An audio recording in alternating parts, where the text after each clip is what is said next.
Miles Oglethorpe, talking about TICCIH's first half century. So I leave the floor to you, Miles. You have a microphone. I'm wired up. You're wired up. Yep, that's great. Thank you, Roina. Right, so at this point, the beautiful organization of the conference so far is going to disintegrate because somebody made the mistake of giving me the task of going through the last 50 years of TICCIH. And when I agreed to do it, I didn't realize quite what a complex job this is. It's been a very pleasurable job, but it's been completely compulsive and manic. And what's come out is very random. And like this Congress and any Congress, this has been a team job. So this particular task has involved asking the TICCIH membership to contribute memories and images. And the result has been an enormous amount of information and images to gather together. It's been, and I would like to thank all of you for contributing, those that did, and Mirhan Damir in particular for coordinating a lot of that. So the result has been chaos. And Roina was slightly incorrect when he introduced me as giving the keynote because there's quite a lot of us that are going to contribute to this, and this is going to be a bit interactive, and therefore the chaos factor is going to increase.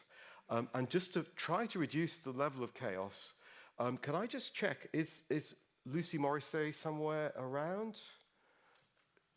Lucy, right, oh good, so you have access, because I'm going to try to gather those people who are going to randomize and create the chaos closer to the front, so that when I call upon you and ask you embarrassing questions, that you are closer at hand, because what we're going to do is we're going to have a panel at some point sitting in the orange chairs, but I'm going to invite individuals to come up and use a microphone.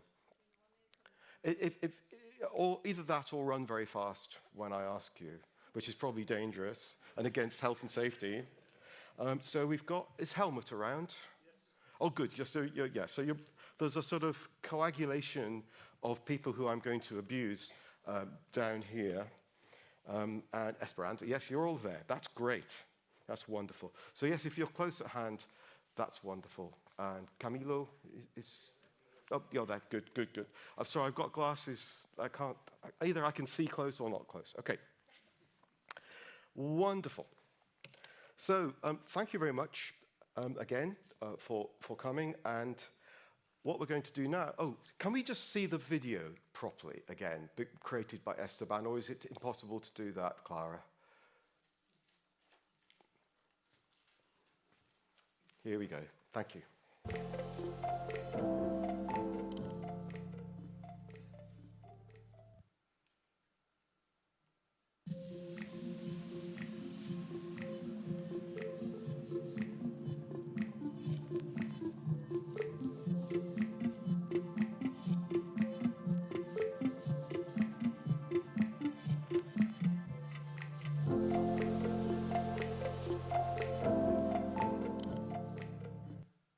That's great. Thank you. And particular thanks to Esteban for preparing that for us. Okay, so we will start with my first slide, if that's okay. So here we are. Thank you. I'm going to stand where I can see my own slides. So this has been a really epic journey, as I said. And I wanted to start with a few general observations before getting into the deep texture of what I'm going to talk about. So, does this work? It's not working.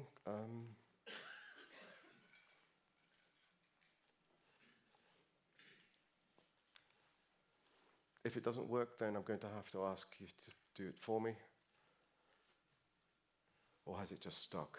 It's probably stuck because the file, Clara said, that is an enormous file. And it is an enormous file.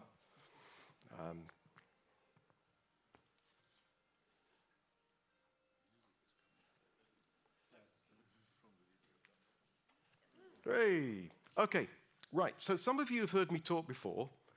I've gone on about Blade Runner. It's one of my favourite movies of all time, a Ridley Scott film. And there's a sequence in it where Rutger Hauer, the chief replicant, speaks to Harrison Ford and says, "I've seen things you people will never believe." Now, to me, that summarises TICCIH, because what TICCIH does, a bit like Heidegger, it goes to places that other forms of heritage don't go. And you have these moments when you just go, wow, that's extraordinary. Sometimes they can be monumental, like the Forth Bridge in Scotland. And next, please.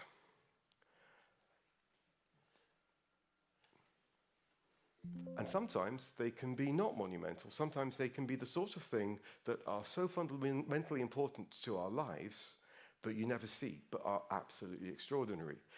And this we saw yesterday, vital to the way Sweden's industrialization is going, but there are infrastructural and energy facilities and stuff all over the world that people have no idea that they exist, and yet they are absolutely heroic and astonishing in scale and technology. So next, please.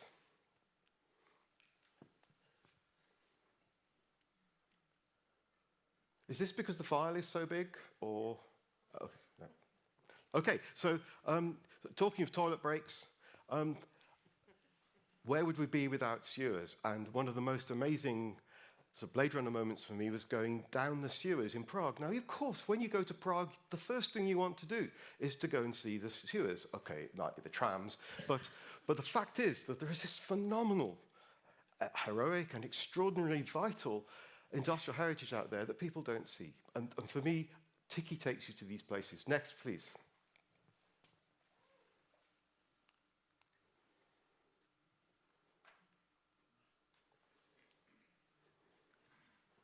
And then there's the people. And one of the facets of TICCIH is that you meet extraordinary people wherever you go. We have already met today extraordinary people. And one of the most amazing, extraordinary people moments for me was a couple of years ago in Zacatlan in Mexico, when we met a most marvelous community and then went to an incredible hydropower scheme as well. And so that's what TICCIH brings. So next, please.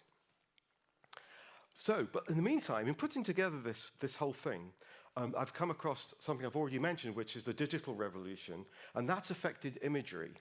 And the awkward fact is that before 2000, people really, in TICCIH, didn't take pictures of people. Very, very few pictures of people. And those that there are awful a lot of the time. The ones I took were awful. So what we've had is a revolution. The telephone box has been destroyed by the invention of the mobile phone and digital cameras. So when you see people taking pictures of them, they don't realize that the thing they're using is the nemesis of the telephone box, which ends up being a sofa in a vodka bar in Aberdeen. So basically, the job of looking back over 50 years of TICCIH has been a bit complicated. Next, please. But what, as I said a moment ago, what the digital revolution has done is empower us and allowed us to communicate and build networks at a rate and with more intensity than we'd ever been able to do before. And so we had, for example, our second global online meeting just a few weeks ago, which is fantastic. So we can do things like that, which are amazing. But the speed of activity and work has grown, and managing that and harnessing that has been a big challenge. So everything's changed in the last decade, couple of decades. Everything's moving faster. Next, please.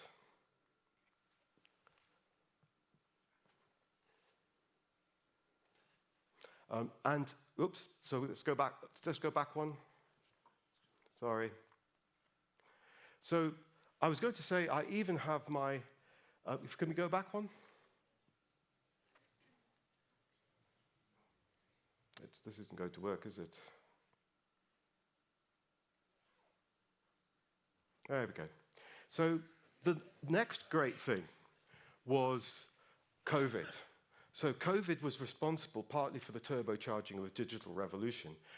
But the first conference that we had coming back together again after COVID that I went to was the IPI, the Italian conference, in 2022. And I'm very pleased that the person who organized it, Eduardo Currit, arrived just a few minutes ago and is with us. And I still have the conference bag. actually I got my conference bag down here, from Rome. And that was the joy of actually meeting people again, as we are today.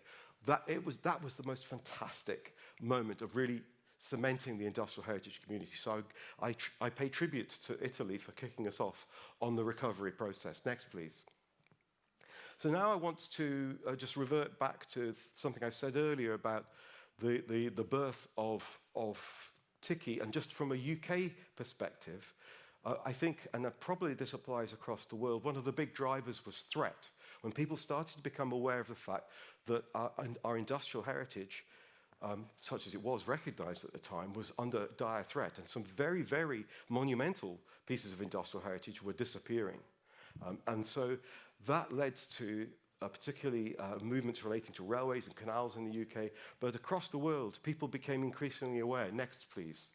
And the midwives I mentioned earlier, that the key people, Mari Nissa in this country, who we'll hear more about later, key people oversaw the birth of TICCIH in this period. Next, please.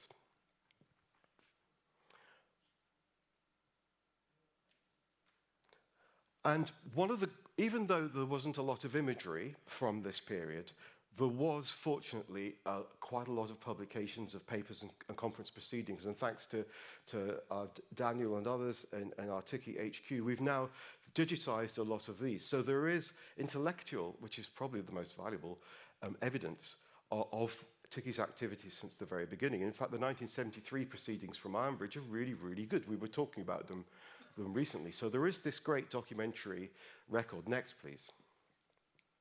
I should say that one of the things, when you look at these programs, is you start, next, please, you start to see how important our partners are, particularly those that host congresses, our national organizations. I would cite CELAC in particular, for most amazing high-quality publications from France. And also, just most recently, UQAM, the University of Quebec in Montreal, in Canada, our last hosts. And obviously in Freiburg, within living memory, all of these key partners and key people hosting these conferences were crucial to TICCIH. Next, please.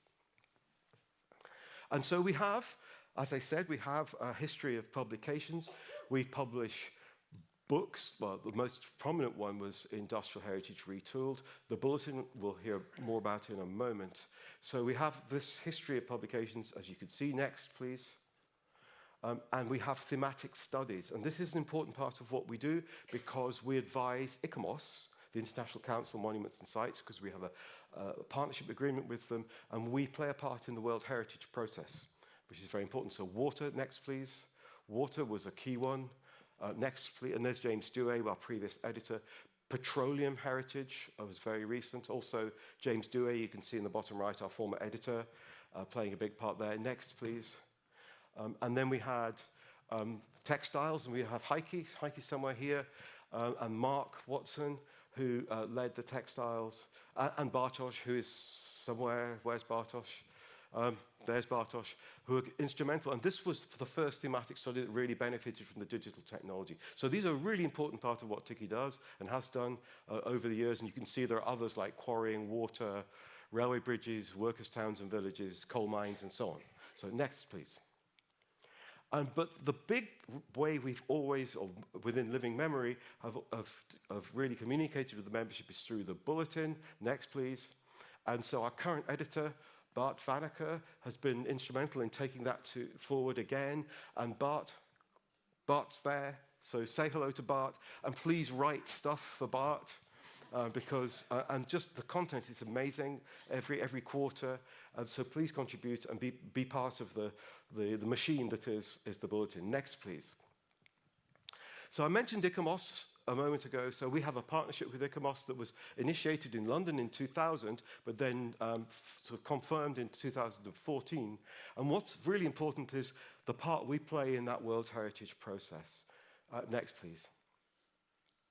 And a key part of our involvement with ICOMOS was to produce probably the best definition of industrial heritage to date. But this is it moved on from the Niji Tagil Charter and is the Dublin Dublin principles. But the point about this and the new work streams from TICCIH is that we're going to update this and refresh this because it needs a bit of work, but certainly the NUDISUR TAGIL Charter does, and we'll be working on that. But this is a big thing we did with ICOMOS. Next, please. And one of the most amazing coming together moments of ICOMOS and TICCIH occurred in India, thanks to Mulshri, who is there. Do you want to wave, Mulshri? There is Mulshri Joshi, our board member, and with Jan. And this was the most extraordinary event in Delhi, just magical moment when we met our ICOMOS colleagues. And one of the things we were discussing was a scientific committee on industrial heritage within ICOMOS, which still hasn't quite happened yet, but we'll see whether it does. Next, please. And just for those of you wondering about industrial heritage, World Heritage Sites, I put together a table which may or may not be fully accurate, but this is them. The most recent one was Sado Island last year, but we think there are 65. It depends how you define industrial, and so this is a fairly sort of relatively narrow definition. So that's about 5.3%. So that's not bad. But those of us that are really industrial heritage people would feel perhaps that we could do better, and there are still more in the pipeline in terms of on tentative lists of countries. So, you'll notice that the first industrial heritage, World Heritage Site was Wiliszka in Poland. Monica. Is Monica? There's Monica. So and I'll come back to you in a second. And that really set an unbelievably high standard, for which it's very difficult to emulate ever since. Next, please. And just keeping on the UNESCO theme for a moment, we have a study going on in Southeast Asia, based through the Bangkok office, the Bangkok Bureau of UNESCO, where we're trying to map out industrial heritage in Southeast Asia. And I have to say, this is all the fault of Ivan. Ivan started this. So Ivan, do you want to wave? Say hello. This is Ivan from the Philippines, who have set the standard in the region. And it's just amazing what we're finding. It's blowing my mind. So thank you, Ivan, and thank you, UNESCO, for helping us do that. So that's going to be a big future thing that you'll hear more and more about. Next, please. There he is. There he is, just in case you can't see him at the back. Next, please. And I wanted to make a point that TICCIH is the only global industrial heritage organization covering industrial heritage, but there are other organizations with whom we communicate a lot who do phenomenal work. And one of them is the International Molinological Society, otherwise known as TIMS. And they do incredible work and have done for decades, and they're now digitizing their work. And so this is something that I would like us to open up more formal channels with in the future. Next, please. And just to emphasize the scale of work that is going on that isn't TICCIH directly, but which TICCIH would love to be more associated with. This incredible, is Yiping, where are you, Yiping? There you are. So Yiping introduced us to these incredible volumes of research that have been carried out in China. And it's just phenomenal. And obviously the scale of China is intimidating anyway, but I'm really looking forward to finding out more about what's in these volumes and, of course, working more closely with our Chinese colleagues. Next, please. We have national agreements as well. So this was 3 years ago, signing a national agreement with Serbia. Is Serbia here? Not yet. I think she's on her way. So I think she's going to be here. So next, please.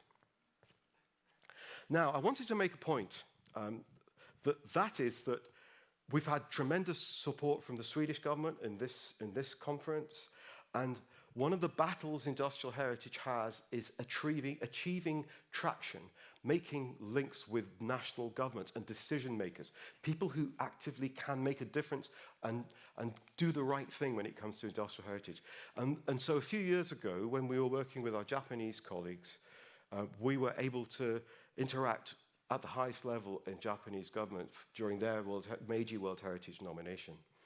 And that was a phenomenal experience. And Mitsuko Nishikawa, there she is. So she was instrumental in all. In fact, you did the translation on the day, suddenly, which was an astonishing and brave, brilliant thing to do. So say hello to Mitsuko later on. when you get the chance. That was a phenomenal moment. And there are other countries where our people are working really well with government, and that means that you can change protection systems and make a really difference to industrial heritage on the ground. So Japan blazed a trail doing that, and I salute them for doing that. Next, please. Right, so now I'm just going to talk a little bit about intermediate conferences, because there's going to be a lot of focus on the big conferences every 3 years, but there are others that are really, really important. So next slide, please. So looking back through the archives and the images people sent me, just to make a point that some of the people that really created the best conferences, intermediate and regional conferences, have been in Latin America historically. So here we see Stuart Smith and Louis Bergeron in particular, and others, in Mexico in 1995. So as I said, Latin America is hugely important. Next, please. And here we are in, okay, so Monica, Bartosz, I'm going to say the place that this was. Please tell me if I said it okay. I'm going to mash it up as a British person. Wałbrzych. Almost, okay. So this is in, thank you, that's so generous. So Lower Silesia, we had this extraordinary conference just, 7 years after the Iron Curtain came down, when Poland was emerging rapidly, and it had a much bigger coal industry than it does now.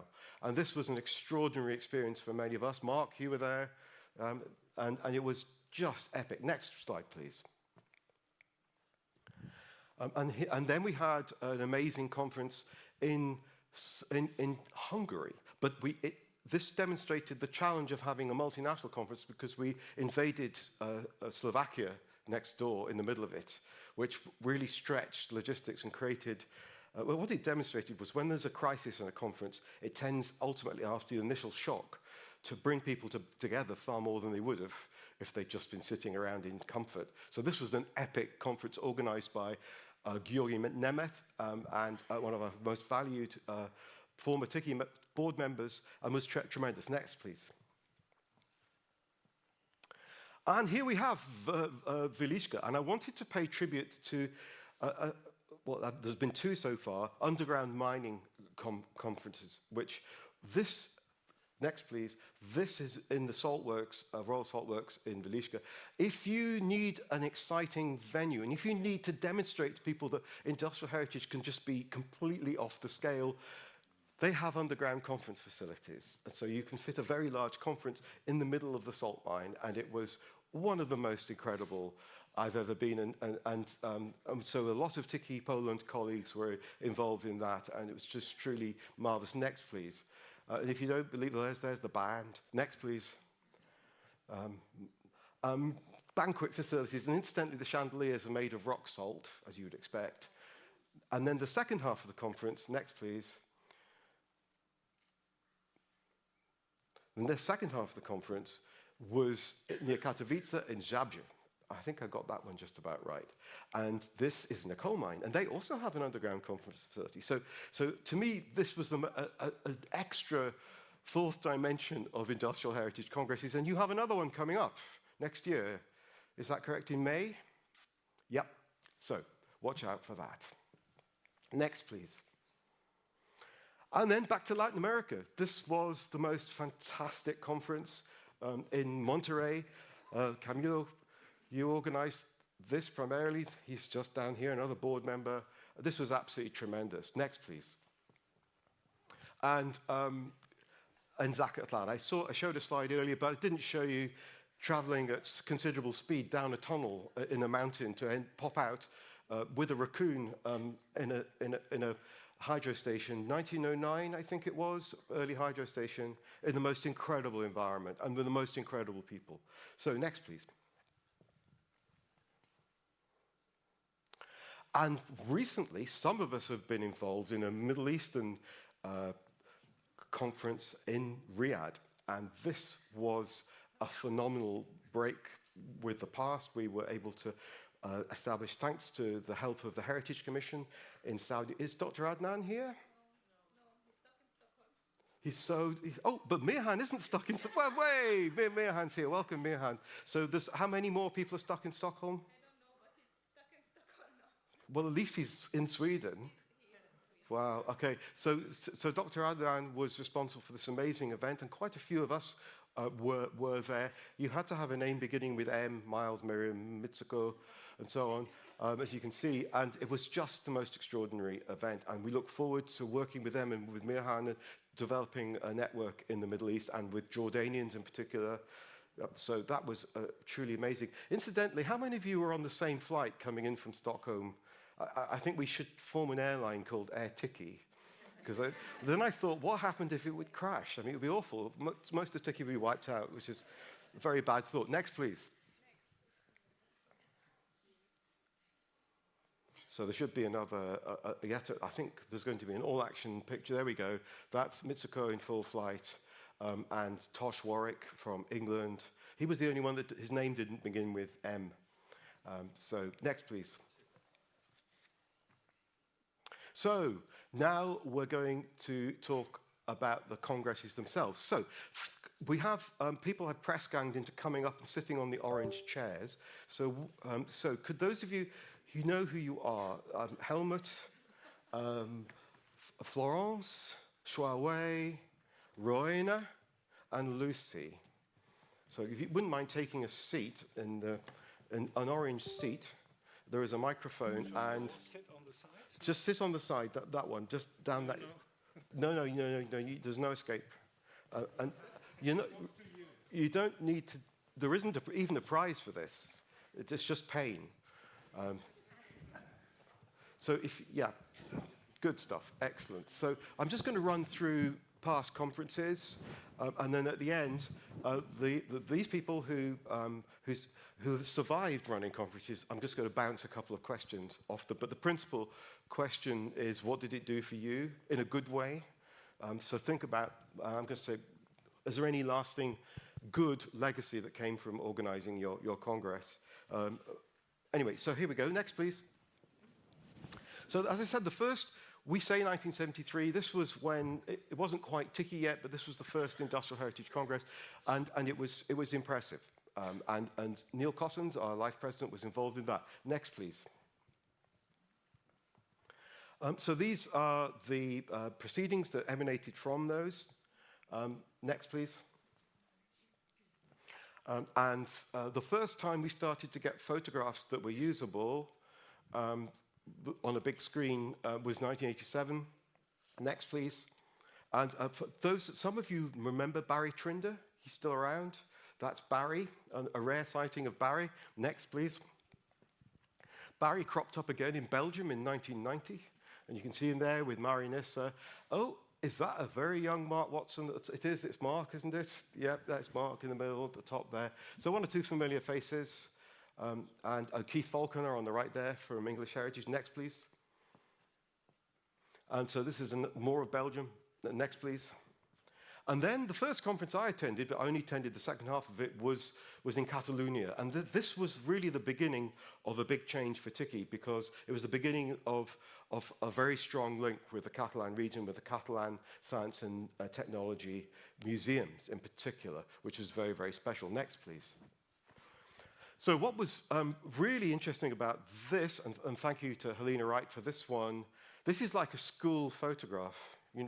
How many of you have still got school photographs of your years at school when every decade you look and try and find people and fail to recognize people? But actually, if you look at people in here, there's a few of us. I was there, bottom left, but I had hair then. So it's actually really fun looking into this. So if anybody wants to see it in more detail, let me know. Next, please. And then this is Thessaloniki. I didn't go to this one. Mark did. Okay, Mark and Olga sent pictures. And Marie Nissa played a big part in this. Next, please. There's Louis Bergeron. And on the bottom right is the legendary TICCIH Russia representative who hosted 2003 Congress, Eugene Loganov, who apart from anything else was a tremendous bass opera singer, which was a surprise to us. Next, please. So then we had 2000, And I'm very grateful to Mark for pictures that he sent at 2000. So this was based in London. And it's important, one of the most important things about TICCIH London was that the conference bags, because we weren't digital then, we had to have conference packs. The conference bags were paper bags. Now, anybody that knows the UK climate knows that's a bad idea. Needless to say, within a day or so, most of them had disintegrated, causing lots of logistical problems.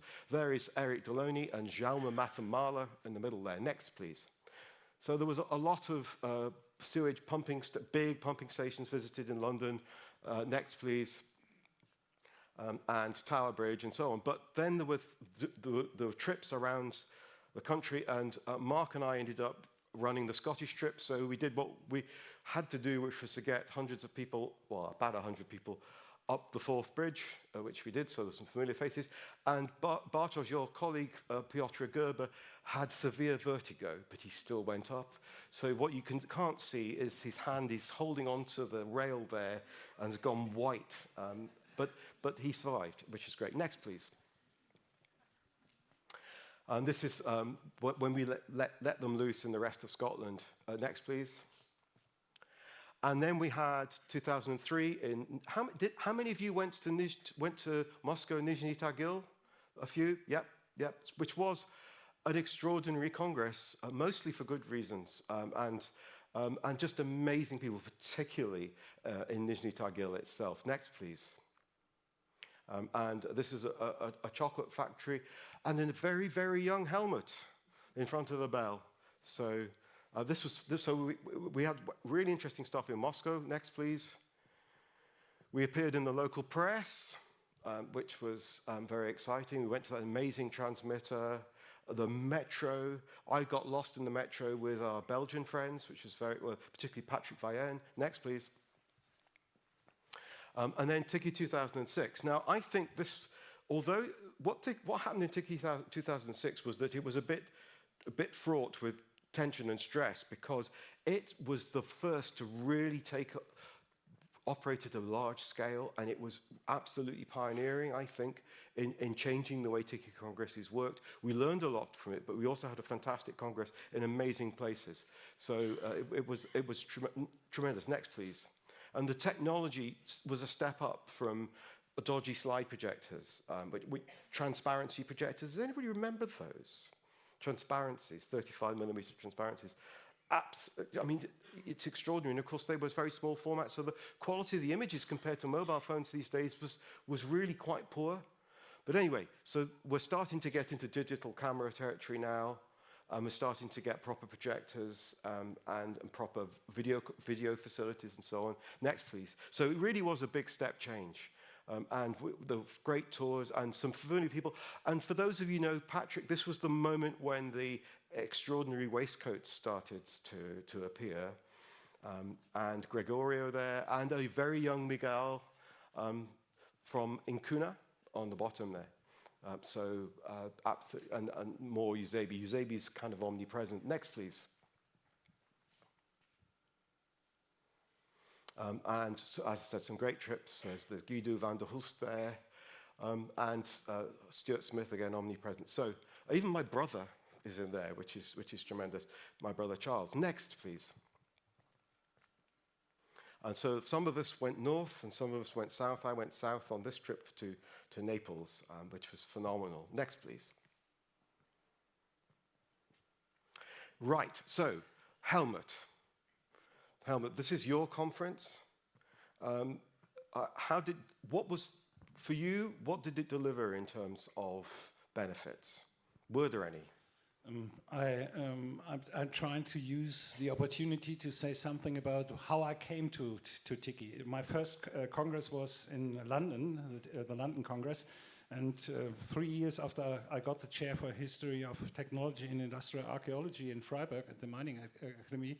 And from that point on, from 2000 on, it was quite clear for me I had to connect with the international community of TICCIH. And for the first time, I saw this growing community in London and during the excursions.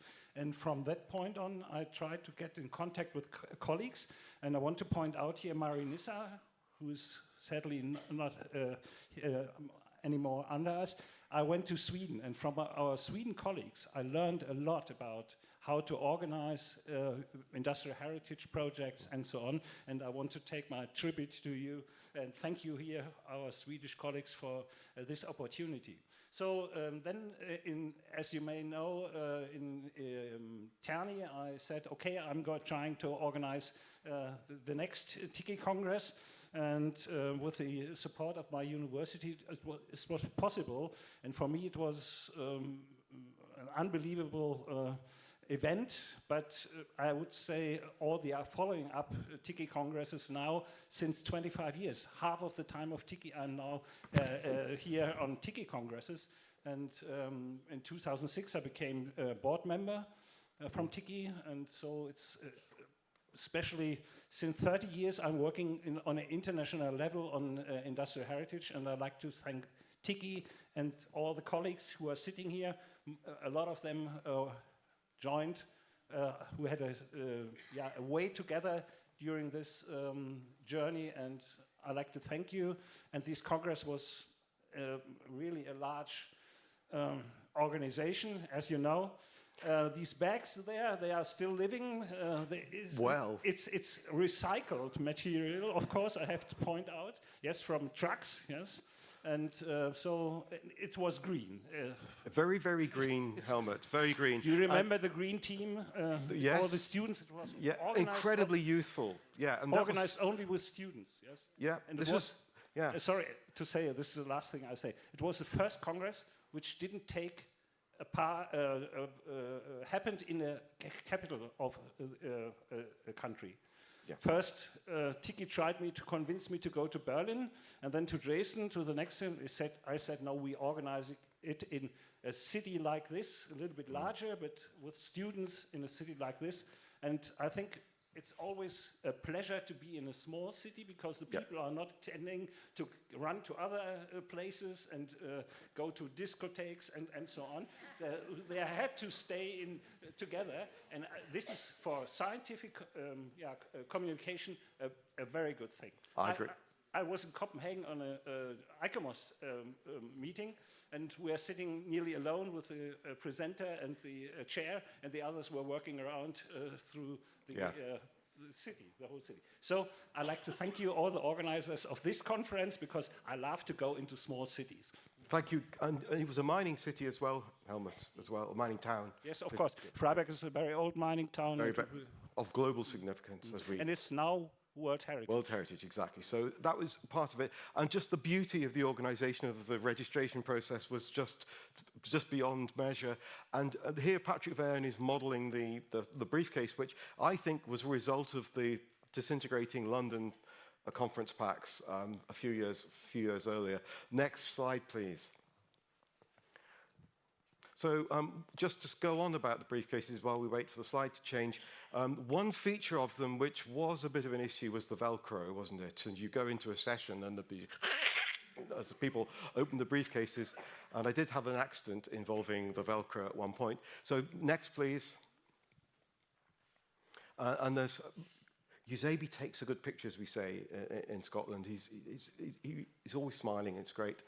So this is the board meeting. This is what board meetings used to look like. Next, please, rather than digital. And of course, the obligatory steam train. And what's really special about, there's a Scottish contingent on the top left, but what's really special about this slide is Gandalf. I don't know whether you can see him in the back of the train there. This is the legendary Gustav Rosnes, then our Norwegian national representative, who, when we went to Svalbard, as Dag can confirm, kept coming up with stuff magically, including an ice bear at one point. Next, please. And this is the end of the Freiburg Congress, when we looked at some opencast sites. So that was great. So next, please. So we're approaching 2012, and we're very honored to have a significantly large Taiwanese delegation with us today. And I have to say, I think all of us that were in Taiwan think it was the happiest, most positive, loving conference we've ever been to. It was just amazingly positive. Next, please. So Shuawei, what did it do for you? And without going into too much detail, because we're going to interfere with the national reports and lunch, but just speak into it. Okay, Oh, it's a great honor. try that one. Hello? Yes, you're there. Okay, good morning. It's a great honor to be here. I think what the organizing TICCIH Congress for me, it's a very challenging moment, both personally and professionally. So personally, I deliver my baby daughter 10 days before the Congress opening. Can you believe that? So I Hard labor. So I get a lot of support from over Taiwan and also our government. Yeah, today we also have a director from the Cultural Bureau, Mr. Chen is here. So I think for this moment, it's quite memory jump to my mind. So organize this conference, we get a lot of support from over Taiwan academically, and also I think I call all my friends who I know who possibly can get a funding for us. So, yeah, after 1.5 years, I finally get the major support from the government, the main funding. Then we can proceed all the things. But I would say it's make a great difference for Taiwan and as well as for TICCIH. It's the first TICCIH conference in Asia. It's a very big milestone. So we also gathering a lot of colleagues from Japan, Philippines, and India, and China, and many people. And this leads to the second thing about our Asia network of industrial heritage. So currently, the ANIH established and run regularly. Yeah. You're going to speak about that in a short while. Okay. Your time will come. Okay, so anyway, this is, we have exhibition in the reuse winery, and we have the ending ceremony in the National Museum. And the most important part is I make a lot of networking with my colleague, because many of them before they didn't have too much awareness about the industrial heritage. But actually, it's have a lasting impact in Taiwan. And we have a continuous survey, reviews, and so on. So you can also see in our booths, we have a lot of adopted review. We are small, so we don't have a very huge scale, but I think we have a lot of diversity and a lot of community involvement and people's engaged about storytelling, interpretation. So all of you are welcome. If you have time, come to Taiwan. Do go if you can get the chance. Thank you, Shuawei. And just next slide, please. We're just going to run through a couple more images from the conference. Next, please. So as you can see, it was just full of flair, full of energy. And next, please. And following Helmut's injection of youth into TICCIH was even more youth injected in Taiwan. They were absolutely wonderful hosts for us. So next, please. And even hot balloons, what do you call them, the fire balloons? Sky lantern. Sky lanterns, which we had in Zacatlán as well, which is really, really wonderful. Next, please. And so, just to finish off 2012, one thing Shuawei introduced was a special ceremony involving fumigating the conference delegates. Could you see if this works?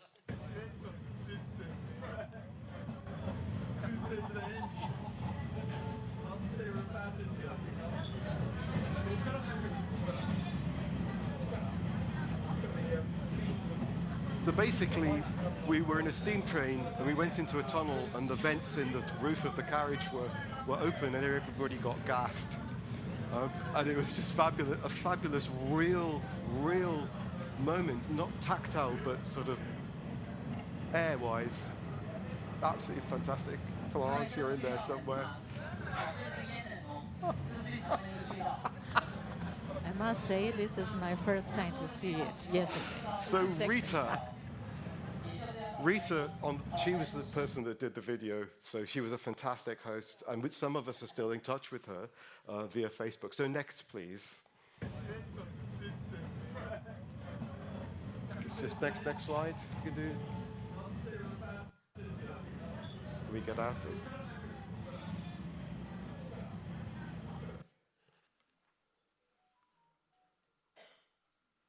Well, it's a nightmare being stuck in a smoky train carriage indefinitely. Here we go. So then there was 2015, and this was Florence's Congress in northern France, based around Lille. Florence, what did it do for you?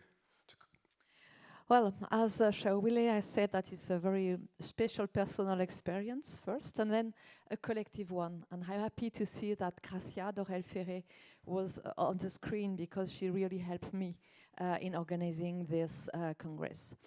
I also want to remember that I organized this Congress with the nomination of the Nord-Pas-de-Calais basin at the UNESCO in 2012, and in 2015, Champagne and Burgundy wine also, and it was also a gastronomic challenge for me. Yeah. What was important? The name of the Congress was the challenge of the 21st century, and we tried to organize a reflection of what will be industrial heritage for the new century. One of the challenges was also to bring participants from foreign country who never come to TICCIH Congress, and it was a success, because there was 50 countries which came in France. And so I think it was a TICCIH record, so maybe I'm in the Guinness Record Book of TICCIH now. And the second challenge was to bring people in the coal mining basin, coal basin. And so it was about 700 people, so 10 buses in 125-kilometer basin, and so that was like a performance. And so everybody could go to the Louvre Lens, which was open at this period, to drink a cup of champagne at the end of this journey. So it's a big challenge to organize a TICCIH Congress for many reasons, for material reasons, also for scientific reasons. And I think that I'm also very happy to have in this Congress people from Iran, from Tunisia, from Senegal, and that is something important to open the field of the thinking and of the scientific field, I think. Thank you, Florence. Yes, and opening up the Francophonic world beyond Europe was very, very important. Can I have the next slide, please? And so, yes, it was a fantastic Congress. And for me, being a coal mining person, I got overexcited going around Nord-Pas-de-Calais. Next, please. And yes, there is the part of the World Heritage Site. And a truly amazing place. And as a World Heritage nomination goes, an astonishingly ambitious one that set a standard for the world. Thank you. Next, please. And obviously, in amongst all of that, we're talking about sustainability and the importance of adaptive reuse. Here was a flagship adaptive reuse project, the Roubaix Centre des Acquis du Monde du Travail in Roubaix. Was the pronunciation okay there? Don't too well. Next, please. So now we move on to 2018, and unfortunately, Jaime is not with us. But this was an extraordinary conference in South America, the first TICCIH Congress in main TICCIH Congress in South America, and notable because, to my great surprise, I somehow got elected president, because it wasn't something that I was planning to do, and an amazing Congress. Next, please. It was also notable because it's the first time I've had a board meeting when somebody got altitude sickness, because we had my first board meeting in Sewell, high up in the Andes, at this amazing copper mining World Heritage Site. So it was really, truly extraordinary. Next, please.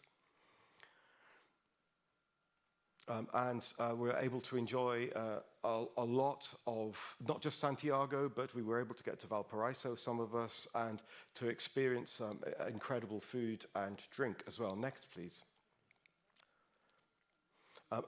This was finished off with an epic journey on the Trans-Andean Railway. This is a Cummins rail bus built in the 1920s in Columbus, Ohio, and this was a phenomenal journey followed by a trip to some wineries. Next, please.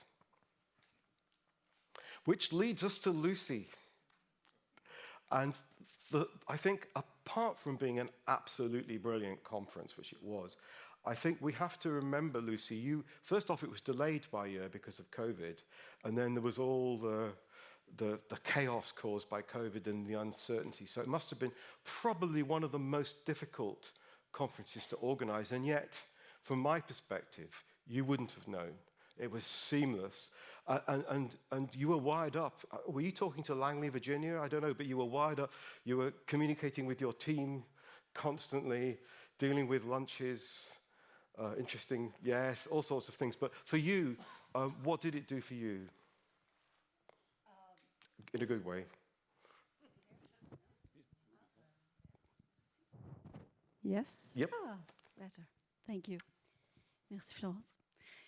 Well, as you know, Miles, I'm most interested in understanding how heritage can change our world, can bring more social justice, can even heal people, how industrial heritage can heal people who have been affected by, for example, deindustrialization or reindustrialization. Looking at Doc here. So it is with that in mind that we designed the 2021, as you said, TICCIH conference under the theme, well, you were quoting Miles' Blade Runner, I'll quote The Matrix, under the theme Industrial Heritage Reloaded, which was inspired by that theme, well, the sequel of The Matrix Reloaded, built on the relations between the humans and the machine.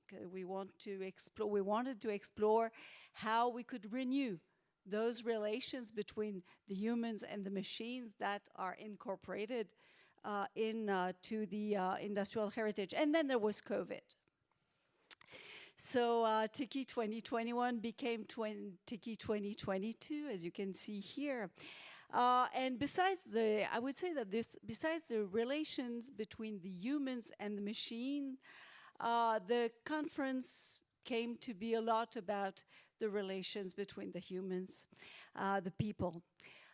It was also a great opportunity to share knowledge under old and new paradigms that have a lot developed since, hence I think the Heritage in Action where we are now.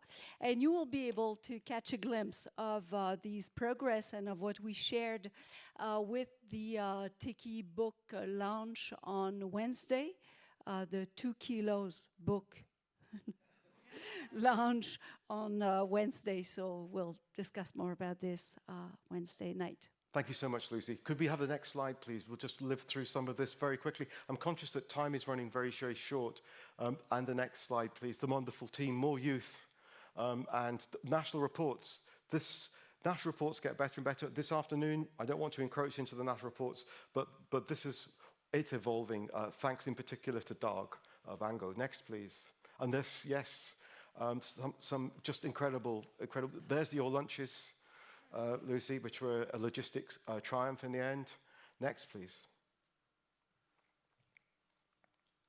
So, Roina, we've left you on the end there. Your conference is in progress. I'm conscious that we're running short of time. You can't really comment on it. Do you want to say something very briefly about how your life has been cut short by the stress of running a conference, or? Well, tension level is very high, and I'm going to sleep well on Sunday, I think.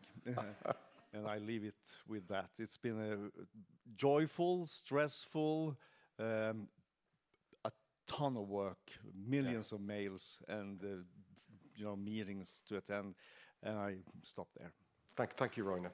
Thank you all very, very much. You are excused if you wish, except Shao Wei. You're going to be speaking. You can maybe sit at the end because you're going to speak in a moment. Thank you all very, very much. Thank you.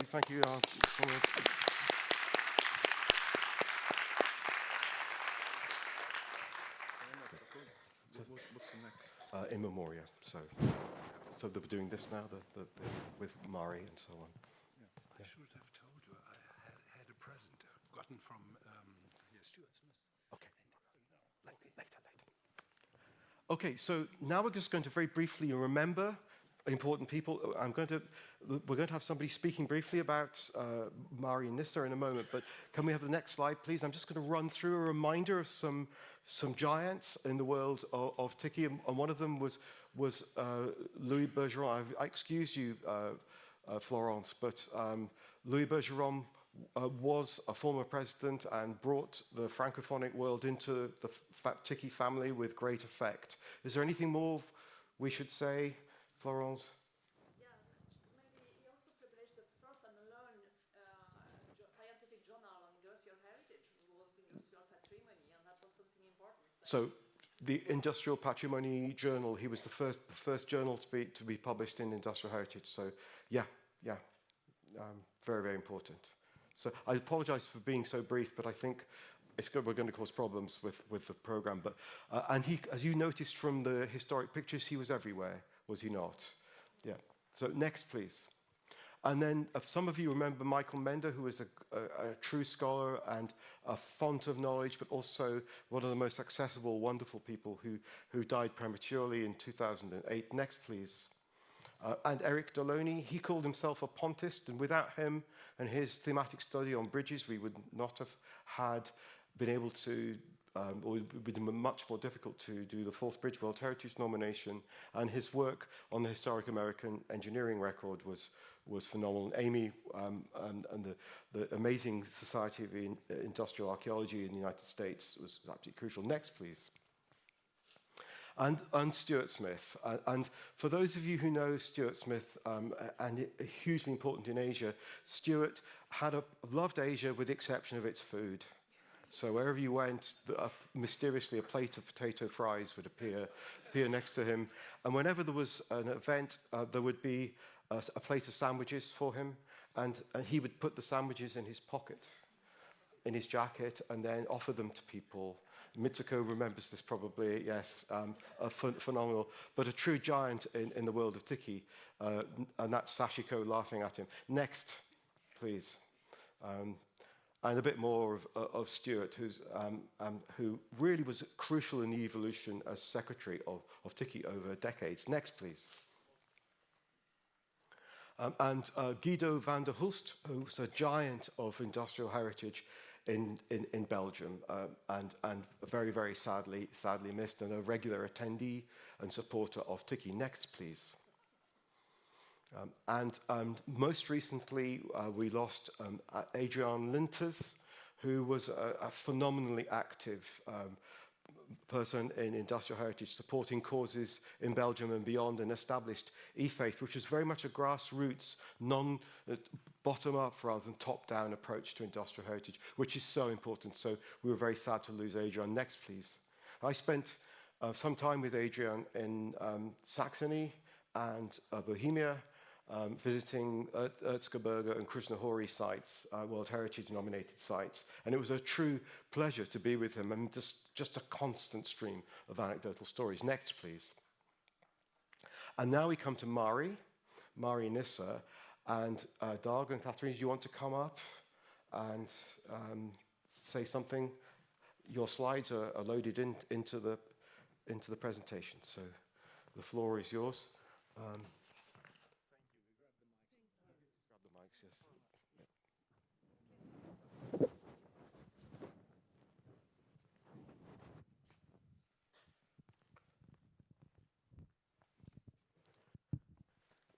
Hello. Yes, it's working.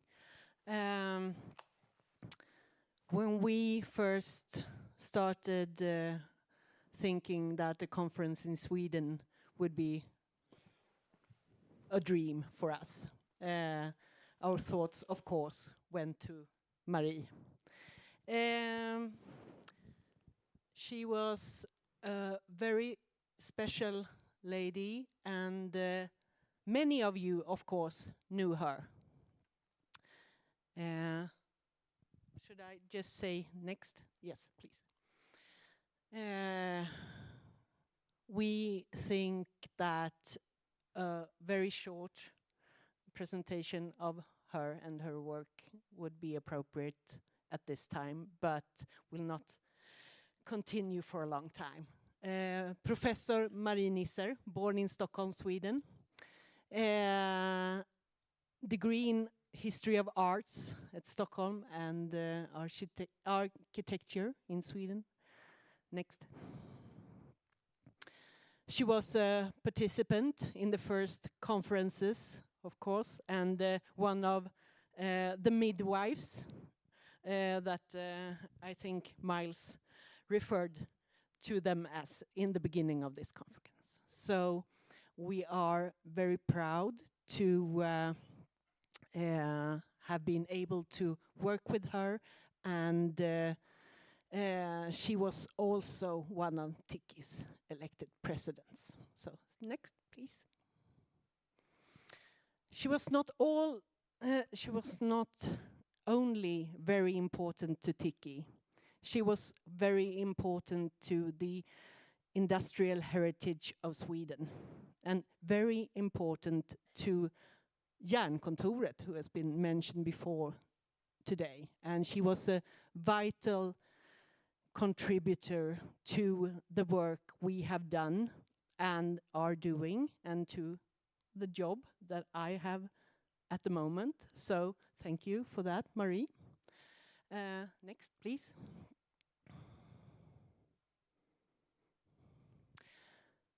She was a pioneer. She was documenting the industrial heritage, and she always carried a camera with her. She was looking at the industrial heritage through her lens of the camera, and we are proud to at Jernkontoret have a collection of her photos. And we are very fortunate to be able to use them sometimes. Now, some of Marie's photos, you can just click through. She documented Sweden, she documented other parts of the world, and my part of the world, where I come from. One of the first documentations I read of blast furnaces in Örebro län in Sweden, where I come from, is written by Marie, and she has impacted a great deal of what we are still doing and what we are still thinking about the heritage of the industrial. So now I'll let one of her students take over. Dag? Thank you, Katarina. Yeah, this is better. Yes, I learned to know Professor Marie Nisser when I started at the Division for History of Science and Technology at KTH, where she was active. She had already been active there for a number of years at that time, so it began really in a way in 1990 when the Swedish Research Foundation for Humanities Research, HSFR, decided to create a chair in industrial heritage research, and then the year after decided to hand it to Marie. And Marie was invited to KTH to place the chair there. At that time, she was active as a lecturer at associate professor at Uppsala University, where she had actually been working on industrial heritage already for a number of years, funded by the same research foundation. Next slide, please. And Nisser not only received this chair, but she also defined its content. She gave it a very, very broad definition, both in terms of what was included in industry, where she extended it over a long time period, not only including the Industrial Revolution and onwards, but way back in time. She also had a very broad definition of what is included in heritage, from built environments, landscapes, and people's memories, and so on. And she also defined the aim of the discipline, which was to study the driving forces behind industrial change and how it has affected communities and cities, people's landscapes, built environments. Next. NUDISUR built up a division or a unit at the Division for History of Science and Technology at KTH, and based on herself and a number of PhD students, and there were two kind of fields, you could say, within industrial heritage research. One more leaning towards industrial history, using historical archaeological methods, and the other one studying heritageization and the use of history in the present. And this resulted in 6 PhD theses, 2 licentiate theses, a number of articles, books, conference contributions, and also a number of research programs and research projects that developed in the years after she finished her professorship.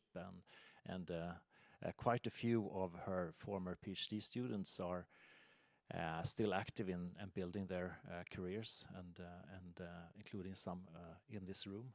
So she left a legacy behind, and we miss her much, those of us who had the privilege of working close to her.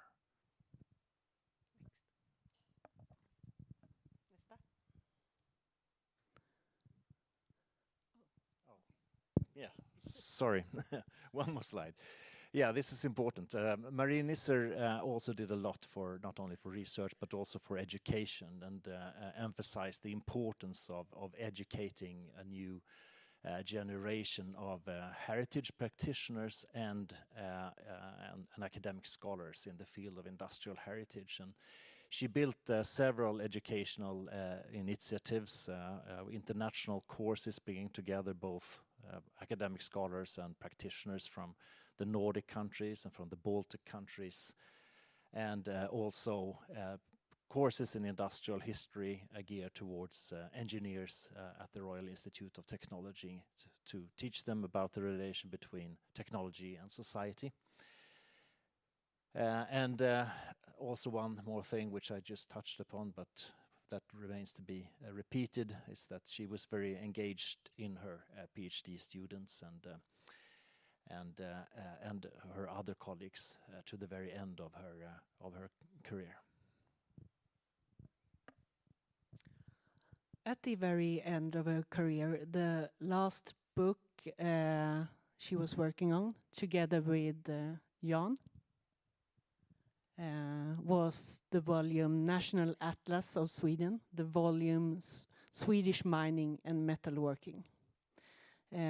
It's a great book. I was fortunate enough to be a tiny part of it, but we are grateful for this legacy. And if you want to know more about the book, just ask Jan, sitting right there. So, next please. I would just like to finish off by saying that there is a foundation managed by Jernkontoret for the research on historic mining and metallurgy in Marie NUDISUR's namn, and at the end of the conference we will present a minor award in her name. Thank you very much.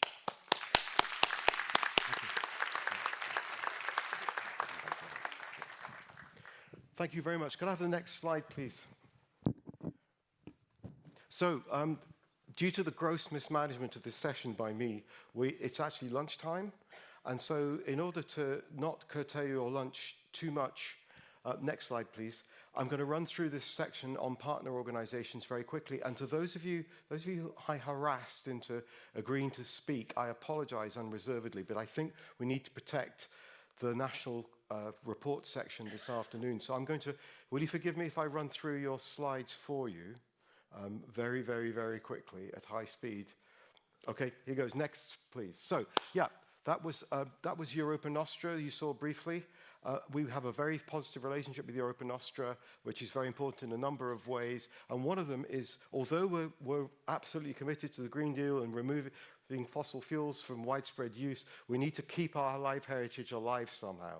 So how we do that, how we retain some form of fossil fuel supplies, particularly for our working and mobile heritage, is a big thing. So we've got a project on in section, next slide please, session 9.2 in this conference will do that. And just to mention Piotr Gerber in Poland, because he won the Europa Nostra Heritage Award last year, which was something that was awarded in Katowice earlier this year. Next, please.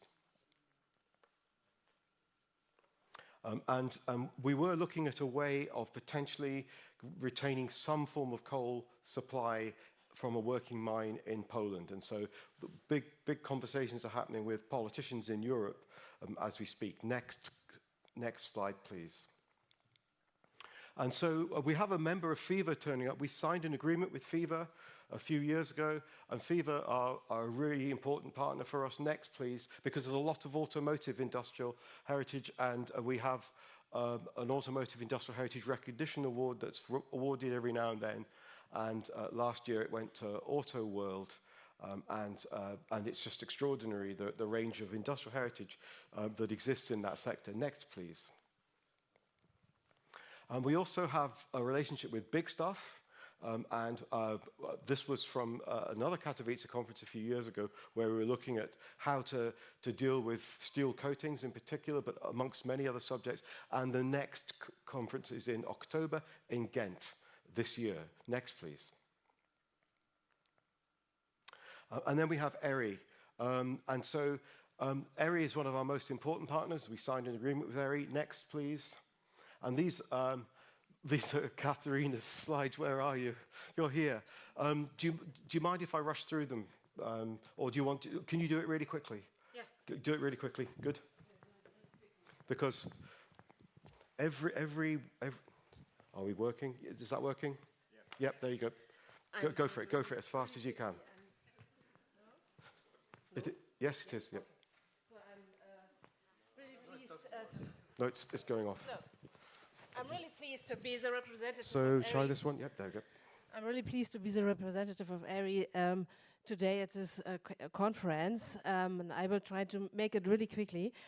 The connections between ERIH and TICCIH are diverse and enduring. ERIH is a Europe-wide network of touristic accessible sites where history and relevance of industrial development, past and present, are vividly conveyed.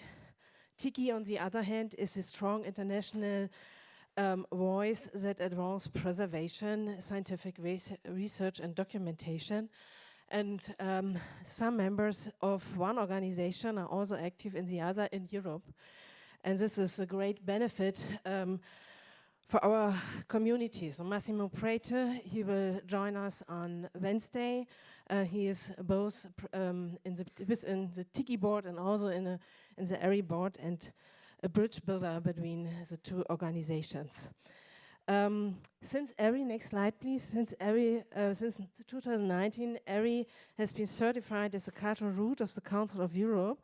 This was an important milestone for us, and I think in Europe for industrial heritage at all, because I can tell you it was not so easy to get the certification. We had first to clarify that industrial heritage is cultural heritage to the people from the Institute of the Cultural Roots of the Council of Europe, and also to some of the traditional roots. But today this is widely recognized. The certification process was extremely helpful in this. And currently, next slide please, there's no possibility to present all these projects we are running. ERIH is supported by the EU Creative Program now, just some headlines and the invitation to talk if you are interested to know more about it in the breaks, in the coffee break or in the lunch break.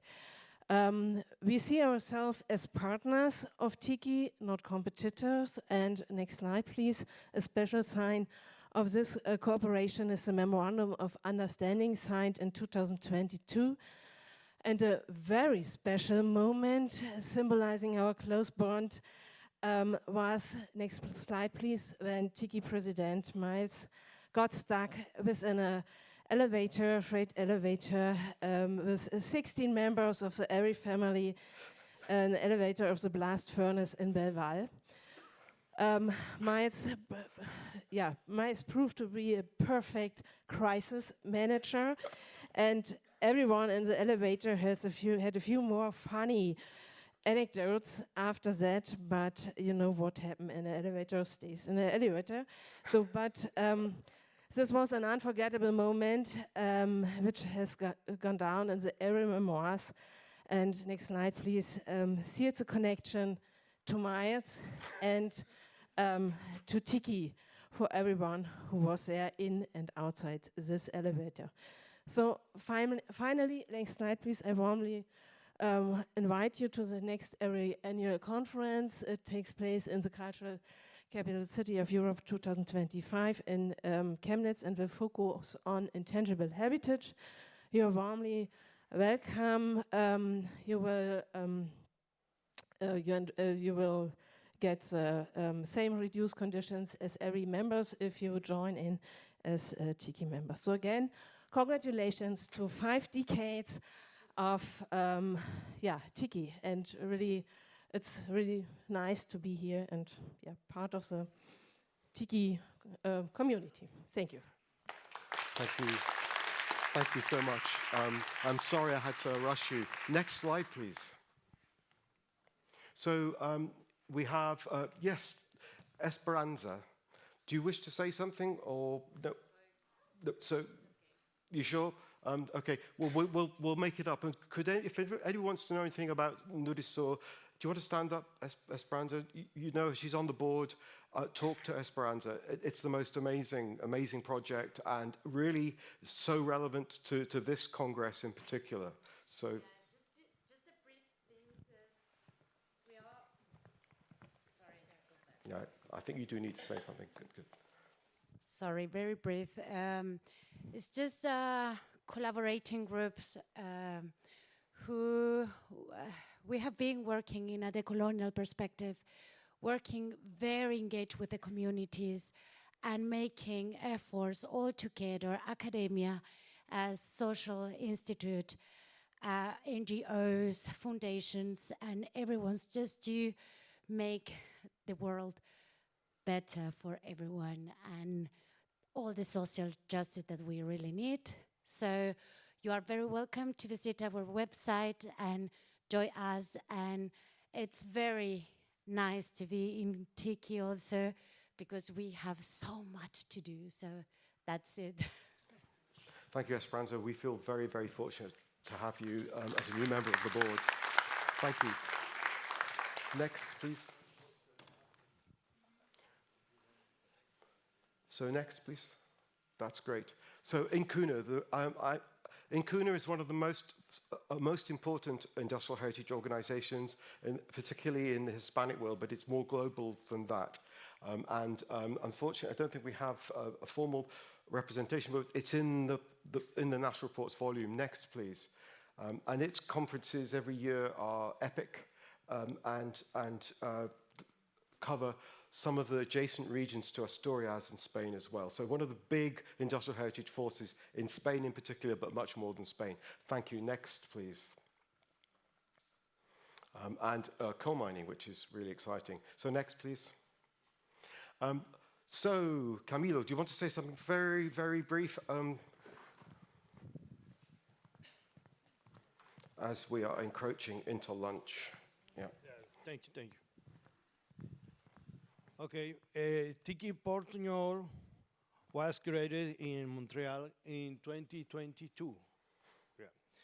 It is not just a group of Portuguese and Spanish speakers, but a shift in the way of people work and connect, and very importantly, transforming all structures, at least in Latin America. I have time to say right away that this model represents communication, commitment, generosity, scientific rigor, and tangible results. Miles, was and is a pleasure to work with you. Oh, thank you, Camilo. And it's been really exciting working on this project. Thank you so much. So next slide, please. And there's a couple of slides that Camilo prepared illustrating what he's just said. Next, please. And the MAPA PI project has been really, really inspiring as well. So next, please. Okay, and then Annie. So Traoré, would you just, again, keeping it as brief as you can, this, if you can skip through your slides really, really fast, otherwise, sorry. And I think I just want to say that ANI is focused on the Asia industrial heritage, but not limit to the Asia industrial heritage. So currently we are expand our network, so we have cooperation with the area as well. So I think this is our intention to, extend the TICCI's territory in ANI. So I think you can continue. It's initiated from 2012. As we say, it's good impact on Taiwan's industrial heritage development. So in 2008, thank you for our president of ANI. And yeah, would you mind to wave? I think with the steady support is how we can connect with all our work. So we run website, we have regular meeting, and also for the youth international correspondent. I think we also have Korean correspondent, Yoki Lee. Yeah, is there. Yeah. So I think we are gradually building up the network. Thank you. Next. So next one.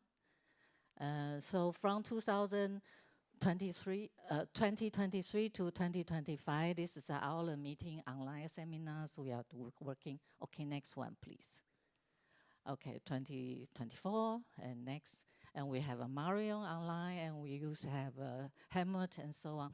So this is for this year. The coming one, we will have exchange we will have the workshop in this September for the correspondent. So thank you for TICCI's inspiration, and thank you for all the support from the friend, and you are all welcome. Yeah. Thank you so much, Traoré.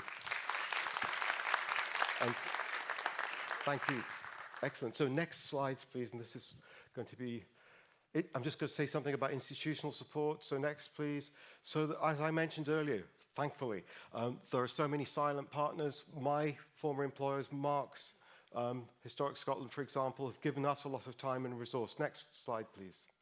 And I wanted to finish with a tribute to two really big contributors to how TICCI has evolved over the years. And one of them is NACTEC, led by Eusebi Castanelas, our life president. Without TICCI being based there and the developments that occurred there, and the James Dewey and the bulletin and so on, and the publications, TICCI would not be what it is now. And finally, I need to pay tribute, next slide please, to Michigan Technical University, who took on the mantle of being headquarters of TICCI under the presidency of Pat Martin, who's also a life president. And I'd like to thank them very much for looking after TICCI and still being the headquarters. And Daniel Schneider, is Daniel somewhere? He was outside. He's outside. So Daniel is here running our secretariat. So we're deeply grateful to Michigan Technical University, and it illustrates the level of support we have from key partners. So on that note, very, very late, I'm so sorry, but thank you for staying with us. It's time for lunch, and Roina, are we still coming, where is it? Just outside. Just outside, okay. And, we gather at 1. So we gather here, oh, it's not too bad, it's not even, we've got 45 minutes, that's extraordinary. So, wait, so back here,